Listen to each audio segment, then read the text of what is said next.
मैं यहाँ ख़ास तौर पर शुक्रिया अदा करना चाहूँगा सेक्रेटरी ऑफ स्टेट पॉम्पियो का।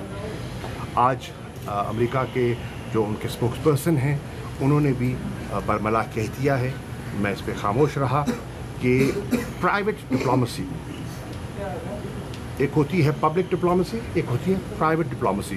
प्राइवेट डिप्लोमेसी को बरूए-कार लाते हुए अमेरिका ने बड़ा मुस्बत किरदार अदा किया है और दीगर ममालिक ने।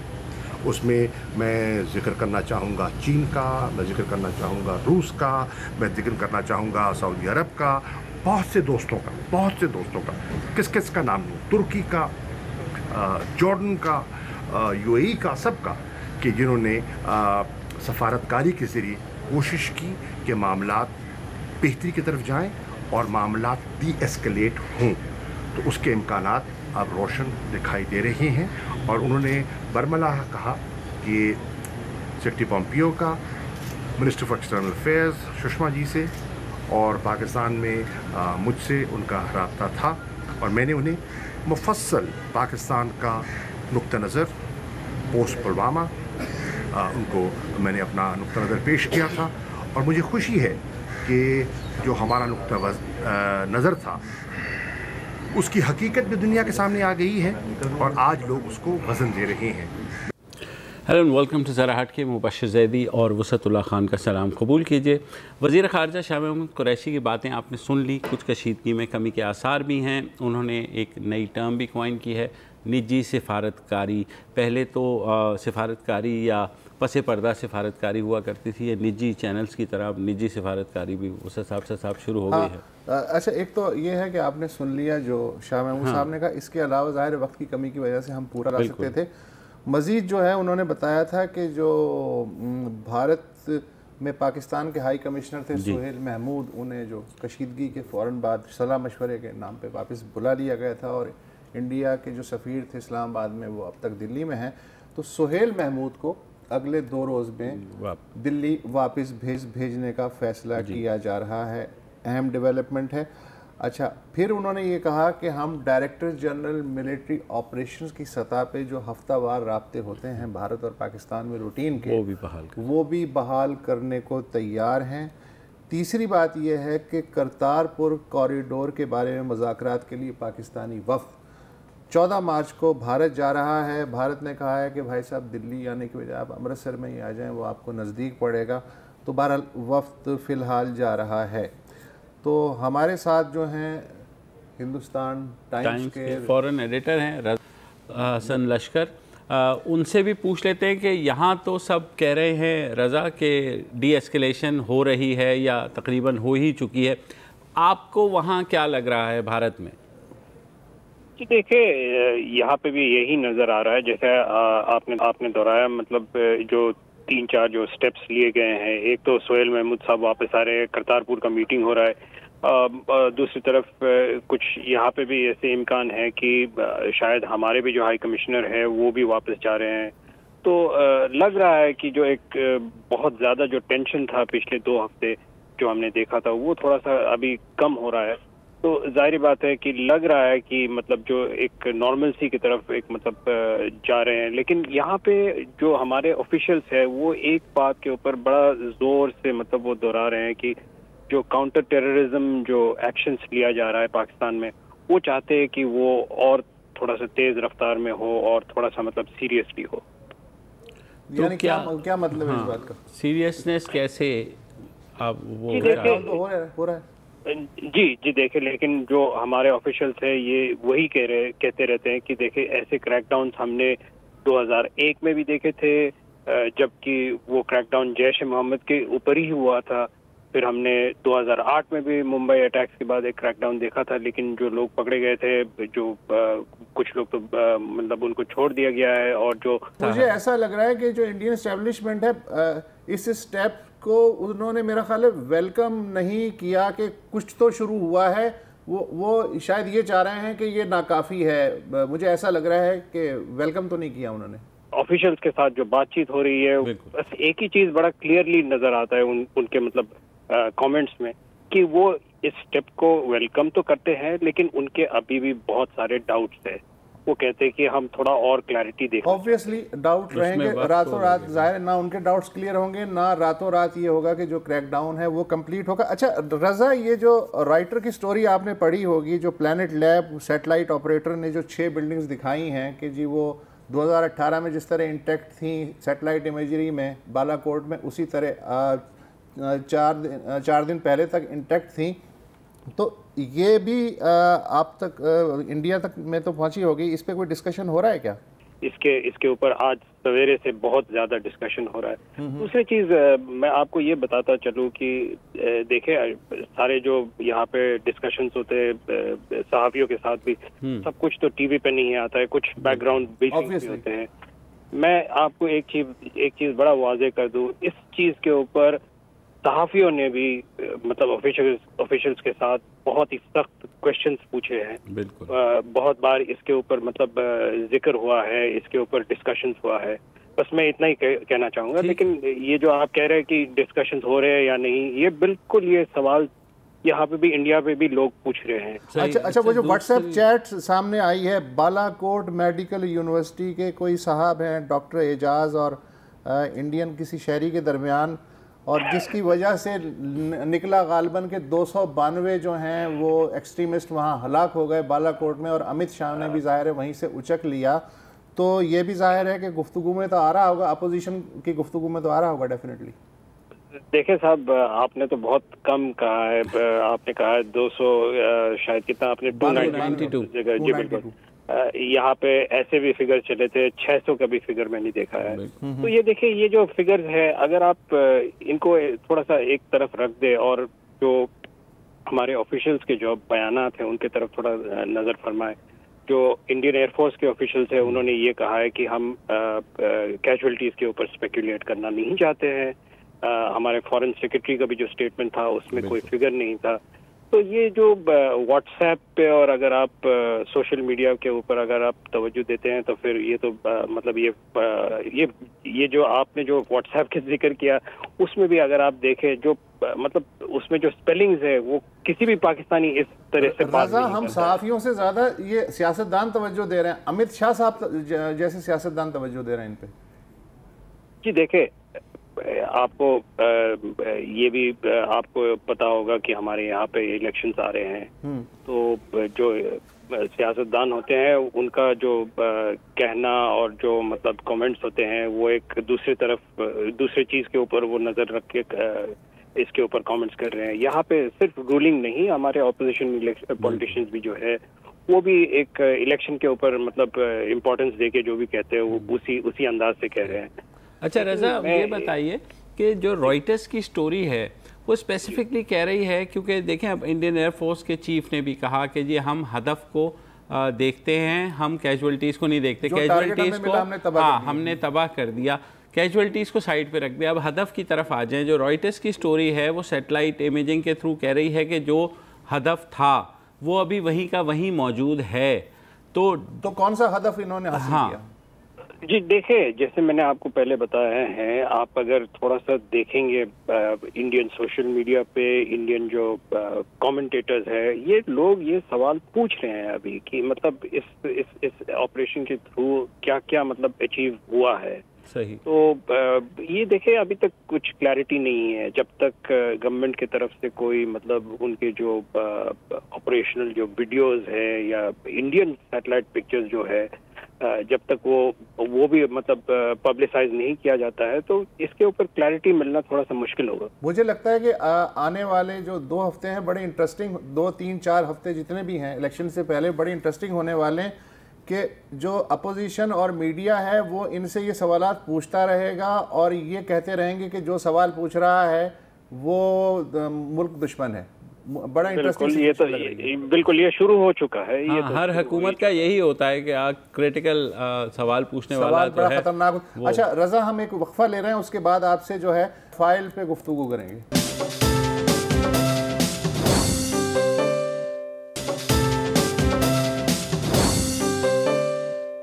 Welcome back. बालाकोट पे हमला और फिर लाइन ऑफ कंट्रोल पे डॉग फाइट और तैयारों का गिरना और फिर जंग का एक माहौल और डी एस्केलेशन होना, ये तो 2, ढाई, 3 हफ्ते के अंदर की बात है। उससे बहुत पहले कई महीनों से एक और मसला था जो बहुत बड़ा मसला बना हुआ था बीजेपी की हुकूमत के लिए। वो ये था कि फ़्रांस के जो रफ़ाइल तैयारे हैं उनका सौदा, उसमें घपले की बाज़गश्त। इल्ज़ाम ये था कि वज़ीर आज़म ने अनिल अंबानी की कंपनी को, जिसे दिफाई तैयारा साजी का कोई तजर्बा नहीं है, उसे फ्रेंच कंपनी डस्वाल्ट उसका पार्टनर बनाया और इस तरह बकौल लोगों के 30,000 करोड़ रुपए का कम से कम फ़ायदा जो है अंबानी को पहुंचाया। उसके बाद से जो राहुल गांधी हैं अपोजिशन कांग्रेस के सरबराह, उन्होंने तो एक 1 पॉइंट नारा ही बना लिया कि चौकीदार चोर है। ठीक है, अच्छा, ये अब मसला ये कि बालाकोट वगैरह का सिलसिला हुआ तो उम्मीद ये थी कि मसला दब जाएगा, लेकिन आज एक खबर ऐसी आई है कि वो जो आप कहते हैं ना कि सियासत में एक हफ्ता भी बहुत भारी होता है, तो अभी चुनाव तक हैं तकरीबन 1.5-2 महीने। तो मुझे पता नहीं क्यों लग रहा है कि ये चीज़ भी जो है अब फंदा बनने वाली है। खबर ये है मतलब उसके बाद मोदी साहब ने खुद स्टार्ट किया था। हाँ। जब उन्होंने कहा कि जी रफ़ेल तैयारे होते तो आप देखते कि फिर क्या देखते क्या होते। तो रफ़ेल तैयारे तो नहीं है, अलबत्ता अब उनकी फ़ाइल भी चोरी हो गई है। ये इंकशाफ जो है अटॉर्नी जनरल हैं के वेणुगोपाल, उन्होंने आज सुप्रीम कोर्ट के सामने कहा कि जी रफ़ाइल की जो दस्तावेज़ात हैं, डॉक्यूमेंट्स हैं, वो मिनिस्ट्री ऑफ डिफेंस से चोरी हो गई हैं। हुकूमत ने सुप्रीम कोर्ट से दरख्वास्त की है कि इन दस्तावेज़ात की बुनियाद पे इन तैयारों की ख़रीदारी से मुताल्लिक़ जो भी दरख्वास्तें दायर की गई थी उन्हें ख़ारिज कर दिया जाए। सुप्रीम कोर्ट के चीफ जस्टिस हैं रंजन गोगोई साहब, उनकी सरबराही में 3 रुकनी बेंच ने आज इन दरख्वास्तों की समाअत की। दरख्वास्त में कहा गया कि जब अदालत उज़्मा ने दिसंबर में रफ़ाइल तैयारों की ख़रीदारी में घपले के बारे में दरख्वास्तें मुस्तरद की, उस वक्त हुकूमत ने अहम सबूत दबा लिए थे। एक दरख्वास्त गुजारें, वैसे तो 3 हैं, उनमें से एक है प्रशांत भूषण। उन्होंने कहा कि रफ़ाइल की ख़रीदारी पे घपलों के बारे में अखबार हिंदू में 2 तहकीकाती इन्वेस्टिगेटिव रिपोर्ट जो हैं वो शाया हुई थी। तो उस मौके पे जो अटॉर्नी जनरल हैं इंडियन हुकूमत के वेणुगोपाल, उन्होंने कहा कि जनाब ये तस्करा जो है ये मुनासिब नहीं है, क्योंकि ये जो हिंदू में आर्टिकल लिखे गए थे इन्वेस्टिगेटिव के, इसमें घपला हुआ है इस पूरे सौदे में, ये असल में चोरी शुदा जो दस्तावेज़ात हैं उनकी बुनियाद पे लिए गए हैं और इनका मकसद अदालत पे असरअंदाज होना था। यानी ये जो चोरी अगर डॉक्यूमेंट्स की हुई है तो ये हिंदू वालों ने की होगी। कहा कि ऑफिशियल सीक्रेट्स एक्ट तो के तहत अब हम जो अखबार हिंदू है उसके खिलाफ ऑफिशियल सीक्रेट एक्ट के तहत कार्रवाई का इरादा रखते हैं। अच्छा, तो रजा से हम रजा ये खबर जो है ये कितनी इंटरेस्टिंग तो है, लेकिन ये कितनी इम्पोर्टेंट है आज की तारीख में?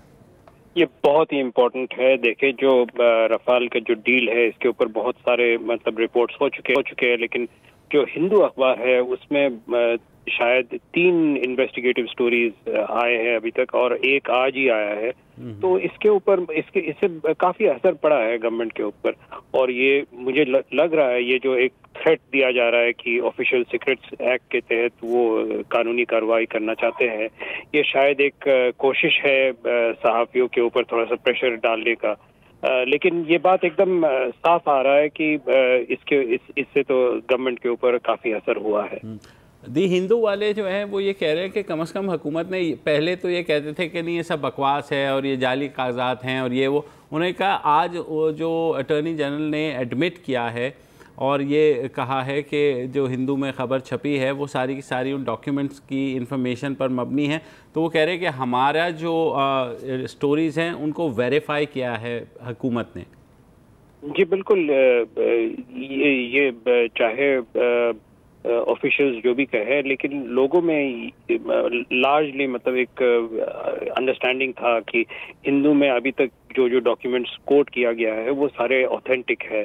तो इसी वजह से ऑपोजिशन को भी एक मौका मिल गया है गवर्नमेंट को थोड़ा सा टारगेट करने के लिए, और मुझे लगता है कि रफ़ाल शायद ऑपोजिशन के लिए एक बहुत अहम इशू होगा जब मतलब इलेक्शंस के कैंपेनिंग शुरू हो जाएगा। अच्छा, ये आप बिल्कुल सही कह रहे हैं, इसलिए कि राहुल गांधी ने आज ही कहा है, ये जो अटॉर्नी जनरल ने कहा ना कि जी फाइलें चोरी हो गई हैं। यार यहाँ भी अचानक बिल्डिंग्स वगैरह को आग लग जाती है, रिकॉर्ड्स वगैरह को, तो कल्चर एक ही है दोनों तरफ। अच्छा, तो राहुल गांधी ने कहा है कि रफ़ाइल की फ़ाइलों की चोरी के ऐलान का मकसद दरअसल अहम सबूतों को तबाह करना है। काफ़ी सबूत हैं जिनकी बुनियाद पे वज़ीर आज़म मोदी पे मुकदमा चल सकता है। तो रज़ा, ये आपका क्या ख्याल है कि अब धीरे धीरे जो प्री बालाकोट जो मुद्दे थे वो दोबारा इलेक्शन कैंपेन का हिस्सा बनने जा रहे हैं राफेल समेत? जी देखिए, आप अगर थोड़ा सा मतलब हमारे इस खित्ते का ऊपर थोड़ा सा अगर देखेंगे, जो न्यूज़ साइकिल्स होते हैं वो बहुत ज़्यादा पॉलिटिक्स को डोमिनेट करते हैं। अगर ये बालाकोट या पुलवामा जो भी कह ले, ये अगर इंसिडेंट और थोड़ा दिन मतलब ये टेंशन चलते रहते तो फिर मुझे लगता है वही न्यूज़ साइकिल में वही रहता और फिर उससे मतलब पॉलिटिकल डिस्कोर्स के ऊपर एक मतलब इन्फ्लुएंस होता। लेकिन देखिए, अगर आप डीएस्केलेशन हो रहा है, टेंशन्स कम हो रहे हैं, तो जाहिर बात है ऑपोजिशन भी दूसरे चीज़ों को मतलब वो उठाएंगे, वो करप्शन की तरफ देखेंगे, जो रफाल का मामला है, दूसरे जो और गवर्नमेंट के प्रॉब्लम्स है उसके ऊपर वो तवज्जो देंगे। तो इसी वजह से मुझे लगता है कि राफेल बिल्कुल एक बहुत ही अहम इशू रहेगा इलेक्शंस में। दूसरी तरफ इकोनॉमिक जो प्रॉब्लम्स है वो भी एक इशू बन के आ जाए, शायद आएगा, उभर के आएगा। तो इससे क्या होगा? ये जो 1 पॉइंट एजेंडे पे बीजेपी लड़ना चाह रही थी कि सिक्योरिटी ऑफ द स्टेट के जी मजबूत हाथ में है और एक लीडर होना चाहिए, अब फिर काउंटर स्ट्रेटेजी क्या होगी बीजेपी की अगर ये चीज़ें शिफ्ट हो रही हैं दोबारा पुराने मुद्दों की तरफ? देखिए, ये कहना बड़ा ही मुश्किल होगा। वो तो ये सिर्फ इस हुकूमत की नहीं, लेकिन बीजेपी ने हर मतलब उनके जो पुराने भी जो गवर्नमेंट्स थे उस वक्त भी उन्होंने नेशनल सिक्योरिटी के ऊपर बहुत ही ज़्यादा एम्फसाइज किया था। ये कोई नई बात नहीं है। लेकिन वो ये भी कोशिश करेंगे मोदी साहब को बड़ा स्ट्रांगली प्रोजेक्ट करने का कि यही एक लीडर है जो मतलब इंडिया को सिक्योर रख सकते हैं, इंडिया के जो प्रॉब्लम्स है वो टैकल कर सकते हैं। लेकिन देखिए, अब बातें चल रही कि शायद 8, 9 या 10 तारीख तक इलेक्शन का ऐलान, डेट्स के ऐलान हो जाए, फिर उसके बाद जो कैंपेनिंग होगा तब एक क्लियर पिक्चर हमें नजर आएगा। ठीक है रज़ा, एक चीज़ और, ये F-16 वाला मुद्दा भी, उसके ऊपर भी कुछ खबरें आई हैं जिसमें पाकिस्तानी और भारतीय सहाफ़ियों ने कोलैबोरेट करके मुख्तलिफ़ जगह ये लिखा है जिसमें दावा किया है कि जो इंडिया का दावा है F-16 गिराने का पाकिस्तान का, वो भी क्वेश्चनेबल है। न्यूयॉर्क टाइम्स की वो है, उसके अलावा एशिया टाइम्स में ये खबर छपी है। जी देखिए, ये अगर आप जो उस दिन जो एरियल एंगेजमेंट का जो जिस दिन था, उस दिन काफी आप अगर देखें, सिर्फ एक तरफ से नहीं, दोनों तरफ से काफी कंफ्यूजन था। इंडिया ने कहा कि एक F-16 उन्होंने गिराया है। पाकिस्तान की तरफ से अगर आप देखें, DGISPR का जो बयान था, खुद इमरान खान साहब का जो बयान था, उन्होंने कहा था कि 2 पायलट्स हमारे मतलब कस्टडी में है। तो ये सारे बहुत सारे कंफ्यूजन था। और ये F-16 के ऊपर खुद US भी कोई मतलब वो पूछताछ कर रहे हैं कि जो पाकिस्तान के साथ जो एंड यूज एग्रीमेंट है उसका कोई वायलेशन हुआ है या नहीं। ये देखें, अगर और 1-2 दिन में शायद ये क्लियर हो जाना चाहिए, तब हमें एक और क्लियर पिक्चर तब मिल पाएगा। अच्छा, वो जो मिस्ट्री है कि एन उसी वक्त जबकि लाइन ऑफ कंट्रोल पे डॉग फाइट में तैयारे गिर रहे थे, श्रीनगर के करीब, यानी भारत के ज़ेर इंतज़ाम कश्मीर में 100 किलोमीटर अंदर जो एक हेलीकॉप्टर जो है वो तबाह हुआ था, उसकी मिस्ट्री हल हुई या होने जा रही है? नहीं, वो अभी तक देखे इंडियन एयरफोर्स का एक इंक्वायरी चल रहा है, उसका अभी तक कोई नतीजा निकला नहीं है। लेकिन अगर आप देखें, इंडिया के मीडिया रिपोर्ट्स में भी काफ़ी सारे मतलब फैक्टर्स को उन्होंने हाईलाइट किया है। लेकिन जब तक वो इंक्वायरी का रिपोर्ट नहीं आता है, इसके ऊपर मैं खुद स्पेकुलेट इसके ऊपर करना नहीं चाहूँगा। ठीक है। अच्छा, एक सवाल ये है कि इंडियन एम्बेसडर इस्लामाबाद कब तक आ रहे हैं? कोई आंकड़े हैं, कोई आसार हैं? नहीं जी, नहीं, अभी तक इसके ऊपर जैसे कि पाकिस्तान के फॉरेन ऑफिस ने तो ये कह ही दिया है कि सुहेल महमूद साहब वापस आ रहे हैं, लेकिन हमारे यहाँ पे अभी तक कोई ऑफिशियल स्टेटमेंट नहीं है, लेकिन लग रहा है कि शायद वो भी वापस चले जाएंगे। ठीक, बहुत शुक्रिया रज़ा हमसे बात करने का। It's pleasure talking to you. और आपने सुना पाकिस्तान में और भारत में कि इस सारे मुद्दे को लेके क्या बात हो रही है। एक ब्रेक लेते हैं। मुद्दा तो उनसे बात कर रहे थे, हम मौजू कहते हैं। और चले सर, मौजू सारे मौजूआत पे, सारे मौजू, वरना लोग कहेंगे कि तो उनके आमेज जो है उर्दू तुम लोग बोलना कब बंद करोगे। चले ठीक है, मौजू मुद्दा रजा लश्कर के लिए था। हाँ, तो मैं उन्हीं के लिए कह रहा था। सर एक ब्रेक ले लें, ये मुद्दा और मौजू पे हम बाद में बात करेंगे।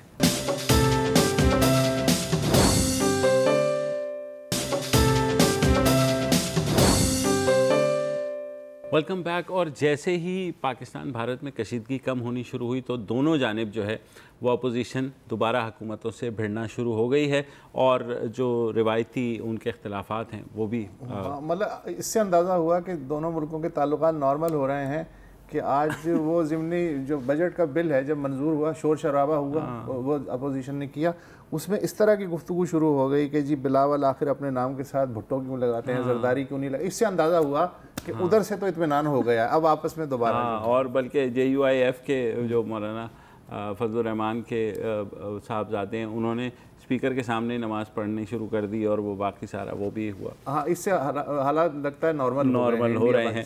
बहरहाल बिलावल भुट्टो जरदारी ने आज स्पीच की और जो यूनिटी थी ज़ाहिर है पुलवामा और बालाकोट के बाद हमने देखी पाकिस्तान में, उसका मुजाहरा उन्होंने उसका इतराफ़ भी किया और कहा कि हम अभी भी मुत्तहिद हैं। मगर कल जो क्रैक डाउन हुआ है उसके बारे में उनका ये कहना है कि हुकूमत जो है ये अपीज़मेंट की पॉलिसी कर रही है। सुनिए क्या कहते हैं। How is it possible that we hang elected prime ministers but we can't put Qaladam Tanzime on trial?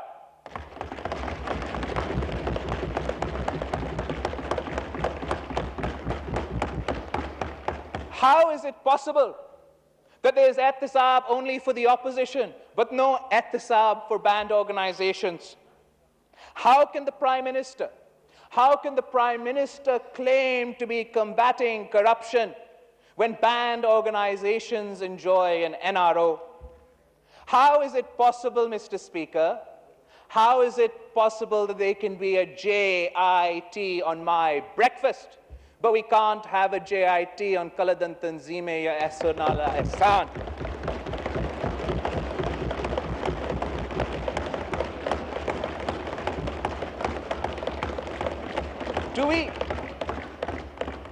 Do we not owe it to ourselves? Do we not owe it to the Pakistani victims?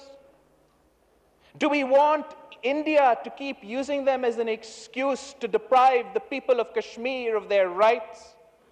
To continue to violate our sovereignty at will? To allow, God forbid, any other of our neighbors or any other country to use this excuse or abuse this precedent? We all know how unjust India's actions have been. We all know that we have been wrong. We should also know that by not implementing the National Action Plan and by not acting on FATF guidelines, we are making our own case weaker. हाँ, मतलब ये कि कलदम तंजीमों के लिए NRO है साढ़े आस्ते मतलब चाह क्या रहे हैं। हाँ, वही बता तो दिया, हमारे लिए नहीं है क्या? अच्छा हाँ, हालांकि अब तक तो ये मुस्लिम लीग नवाज़ और ये दोनों तरदीद कर रहे थे कि कौन सा NRO कौन मांग रहा है। बिल्कुल। अच्छा, बहरहाल इसका मतलब सूरत हाल नॉर्मल है। अच्छा, इसके साथ जो रिलेटेड ख़बर है वो मुझे आज बड़ी दिलचस्प लगी। जो वफाकी फ़ाइनेंस सेक्रेटरी हैं आरिफ अहमद ख़ान, उन्होंने कौमी असम्बली की जो कौन सी कमेटी है, कायमा कमेटी बराए फाइनेंस, हाँ, उसमें आज उनकी पेशी हुई और उसके बाद उन्होंने कहा कि जी फाइनेंशियल एक्शन टास्क फोर्स की सिफारिशात यानी FATF पे नामुकम्मल अमल दरामद के बदले पाकिस्तान को इक़्तिसादी पाबंदियों का सामना हो सकता है। पाकिस्तान को इस बारे में सख्त इक़दामात करने होंगे। जनवरी 2019 में, अभी 2 महीने पहले, FATF का जो रिव्यू ग्रुप था उसने अब तक काले धन को रोकने की जो कोशिशें हुई हैं, पाकिस्तान कर भी रहा है, उस पे अदम इत्मीनान का इजहार किया है। पिछले माह जो पेरिस में इजलास हुआ है, FATF का जो एशिया पैसिफिक ग्रुप है उसने ये सवाल भी उठाया है कि पाकिस्तान उन 8 कलअदम तंजीमों को कम ख़तरा क्यों समझता है जो फैटफ के नज़दीक इंतहाई ख़तरनाक हैं? खैर, अब ये जुमला इसलिए आउटडेटेड हो गया कि पाकिस्तानी हुकूमत उन पर क्रैक डाउन कर रही है। अगला रिव्यू जो है वो ज़ाहिर है जून में होने वाला है। पाकिस्तान ने पिछले साल जून में फैटफ को यकीन दिलाया था कि जो आप अहदाफ हमें दे रहे हैं, टारगेट्स, वो हम मई तक यानी 1 साल के अंदर अचीव कर लेंगे। तो हमारे साथ डॉन के इक़्तिसादी नामानिगार खलीक कियानी साहब मौजूद हैं। खलीक कियानी साहब, क्या लग रहा है कि ये जो पप्पू है ये मई तक पेपर सॉल्व कर लेगा? सर, पप्पू पता नहीं सवाल हल कर लेगा कि नहीं, लेकिन मेरे लिए ये काफी मुश्किल सवाल है, क्योंकि जो जनवरी तक की हमारे जो माइलस्टोन थे उनसे तो फैटफ ने तो सब्जी का आगाज नहीं किया, और उनका ख्याल था कि जी अब जो आपने जनवरी की डेडलाइन थी वो भी पूरी तरह मीट नहीं की, और जो जून मई की हैं उनको भी मीट करना। तो अब दोनों मिला के अब हमें तकरीबन 22-23 जो मैट्रिक्स के ऊपर इंडिकेटर्स हैं उनको सॉल्व करना है। तो टारगेट थोड़ा बढ़ रहा है। फिर इसको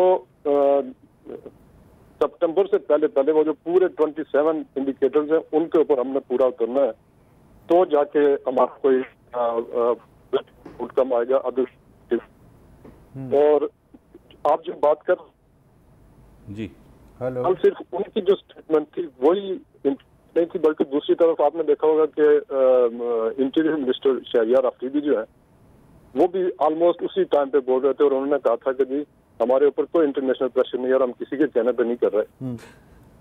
जबकि आरिफ खान साहब जो है, हाँ उनको कहना चाहिए, लेकिन आपको अगर याद हो तो 18 से 22 फरवरी को ये मीटिंग्स थी जो पेरिस में हो रही थी फैटफ की, और 21 को यानी 20 तक ज़्यादा जो फीडबैक आ रहा था वो आ चुका था गवर्नमेंट ऑफ पाकिस्तान को। 21 तारीख को हमने अनाउंस कर दिया कि ये जो 2 ऑर्गेनाइजेशन है, जमात दावा और फलाह इंसानियत फाउंडेशन, इनको हमने बैन कर दिया।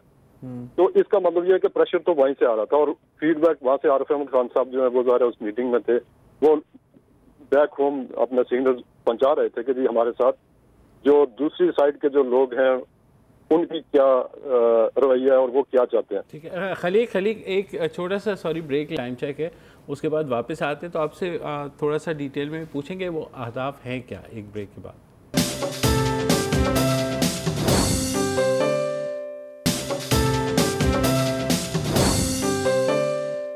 Welcome back. हम बात कर रहे हैं फैटफ और उसके टारगेट पर, क्योंकि सेक्रेटरी फाइनेंस जो हैं उन्होंने खासी तशवीश का इजहार किया है। हमारे साथ डॉन के नामानिगार खलीक कियानी मौजूद हैं। खलीक, बहुत सी ऐसी चीज़ें हैं, टेरर फाइनेंसिंग है, मनी लॉन्ड्रिंग है और ऐसी चीज़ें। आज भी मैं स्टेटमेंट पढ़ रहा था, वज़ीर मुमलिकत बराए ख़जाना जो है हमाद अज़हर, ये वो जेश वाले नहीं हैं, कंफ्यूज ना कीजिएगा। हमाद अज़हर साहब ने ये कहा है कि हम सख्त किस्म के इक़दाम कर रहे हैं हवाला हुंडी को रोकने के लिए, और इस तरह तो ये हर दफ़ा इक़दाम तो मुश्किलात क्या हैं? हाँ, वो मुकम्मल क्यों नहीं हो रहा? लिस्ट क्यों, टारगेट क्यों नहीं मुकम्मल कर पा रहे? सर, उसकी मेरा ख्याल सबसे बड़ी वजह तो ये आपको आइडिया है कि हमारी तकरीबन आधी इकानमी जो है वो ब्लैक इकानमी है, बिल्कुल, और उसमें जो फंड रेजिंग के तरीके हैं वो आपने देखे होंगे कि खालों की से लेके चंदे तक आपकी और मेरी दुकान के ऊपर भी एक छोटा सा डब्बा रखा होगा, और वो उसमें होगा कि जी फलां के लिए आप चंदा डालें और सदका दें और खैरात दें।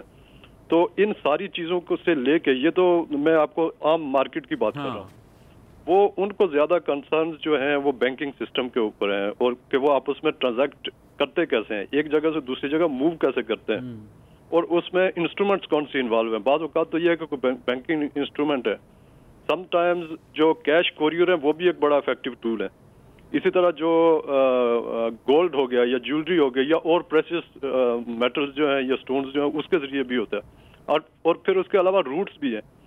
हमारे यहाँ आपने देखा होगा कि तकरीबन बलूचिस्तान से लेके कराची और कराची से आगे तक एक बड़ी कोस्टल लाइन है जहाँ से बोट्स में मूवमेंट भी होती है, एयरपोर्ट्स के ऊपर भी इस तरह की चीजें। तो इन सारी चीजों के ऊपर कि जी कौन सा स्कैनर कहाँ लगा हुआ है, उस स्कैनर ने चेक कैसे किया, ह्यूमन इंटरेक्शन उसमें कितना हुआ, जो डाटा है उसका डाटा बैंक कितना इफेक्टिव है, इंटर एजेंसी कोऑपरेशन किस तरह का है। बैंक तो अपनी तरफ से हो सकता है STR जो है वो सस्पेक्ट जो ट्रांजैक्शन रिपोर्ट है वो इशू कर देता हो, उसके ऊपर आगे FIA ने क्या कार्रवाई की, या FIA ने अगर की भी तो वो कहीं किसी ऐसी ऑर्गेनाइजेशन को तो नहीं कर रहा था कि जहां जिसको FIA की खुद से ही बाहर था, या उसमें आगे कोई प्रोविंशियल एजेंसी आ जाती थी या कोई और डिफेंस की कोई एजेंसी आ जाती थी। तो इस तरह के डिफरेंट चैनल्स हैं जिनको वो कहते हैं उनका आपस में कोऑपरेशन किया है। एक ने अगर आइडेंटिफाई किया तो दूसरे ने कार्रवाई क्या की, एक की हो सकता है जुरिस्डिक्शन ही उसके ऊपर ना आती हो। अच्छा, फिर यहाँ से आगे चल के अगर आपने मिसाल के तौर पे डाटा के तौर पे तो उन्होंने कह दिया कि हमने तो 8,500 ट्रांजैक्शन जो है इस दफा आइडेंटिफाई की थी सिर्फ पिछले 6 महीने में, लेकिन उसके ऊपर फिर बाद में प्रोसिक्यूशन क्या हुई और प्रोसिक्यूशन का एटमॉस्फेयर क्या है, वो जो प्रोसिक्यूटर है उसको कितनी सिक्योरिटी हासिल है, और वो अगर वो अपने सफिशिएंट एविडेंस दे भी दे तो आगे जो जुडिशियल सिस्टम है उसमें वो जो जज है या जो ज्यूरी है उसको कितनी एक प्रोटेक्शन है, वो किस एनवायरनमेंट में इस तरह की चीजों को ऑपरेट कर सकता है। तो ये बहुत सारी चीजें हैं और जिसके ऊपर इन सारी चीजों को आइडेंटिफाई करना होता है। मुसफ़ी, हम तो ये समझे थे कि होगा कोई जख्म, तेरे दिल में तो बहुत काम रफू का निकला। जी बिल्कुल। अच्छा कियानी साहब, पहले तो ये होता था कि जब भी कोई डेडलाइन होती थी हम कोई सदारती ऑर्डिनेंस निकाल देते थे या इस तरह के इक़दामात का ऐलान कर देते थे। इस दफ़ा ये लग रहा है कि फैटफ जो है वो उससे बियॉन्ड देख रहा है। वो कह रहा है ठीक है आपने लेजिस्लेट कर दिया, लेकिन ऑन ग्राउंड आपने क्या इक़दामात लिए, क्या बात इतनी क्लोज मॉनिटरिंग है? जी बिल्कुल, मैं आपको बताऊं, आप देखें ना कि एक जो था एशिया पैसिफिक का जो रिव्यू ग्रुप है जी, वो पाकिस्तान के साथ एज अ कोऑपरेटिव एजेंसी काम करता है, जो इनको गाइड भी करता है, जो इनके साथ समझता भी है। तो जो पहली उनकी जो पाकिस्तान में आई थी टीम, उसमें इस तरह की सूरत हाल थी कि उन्होंने सारी चीजें पाकिस्तान को समझाई, जहाँ इनको प्रॉब्लम पेश आ रही थी या जिस चीज को ये सीरियस नहीं ले रहे थे वो इनको बता रहे थे सीरियसनेस नहीं है आपकी और इसको ऐसे आप टैकल करें। उस डेलीगेशन में एक साहब ऐसे थे जो उर्दू समझते थे, और उस मीटिंग के दौरान जो हमारी एजेंसियों के या जो हमारे इदारों के और जो वजारतों के लोग थे वो आपस में जाके कंसल्टेशन करते थे कि इनके साथ ये चीज शेयर करनी है और ऐसे शेयर करनी है और यूं नहीं करना। तो वो ज़ाहिर है वो समझ रहे थे, उन्होंने उनको काफी उससे वो मुतासर होते थे कि ये तो शायद इनकी नीयत ठीक नहीं है। तो वो इस लेवल के ऊपर आपके साथ काम करते हैं, और फिर वो जो APG है उसने अपनी रिपोर्ट आपके साथ मिलकर तैयार की और उसको एक दूसरा रिव्यू ग्रुप है जिसने उसको एग्जामिन किया वहाँ जाके। ठीक है, तो बहुत शुक्रिया, आपने बहुत तफसील से बताया, और जैसे वसत ने कहा उम्मीद यही करते हैं कि हम तो जाहिर है मैं मुझ समेत ऐसे हैं कि जब तक डेडलाइन आपके सर पे हथौड़ा ना हो, हम इस आजमाइश से उम्मीद है जून तक पूरे उतर रहे हैं, निकल आए। फिलहाल इजाज़त दीजिए, खुदा हाफिज़। अस्सलाम वालेकुम। अगर आपको हमारे शो पसंद आया है तो प्लीज़ हमारे YouTube चैनल को सब्सक्राइब करें, और अगर मुनासिब समझे तो इस वीडियो को लाइक भी कर लें, तो कोई हर्ज नहीं है, और शेयर भी कर लें और कमेंट भी कर दें जी, वरना वो सब ऐसे ही लिखते रहें। और ये जो दोनों कह रहे हैं ये कर लें जी प्लीज़, नहीं तो हमें भी घर जाना है, मैं आपके कंप्यूटर में नहीं रहना 24 घंटे। सही बात।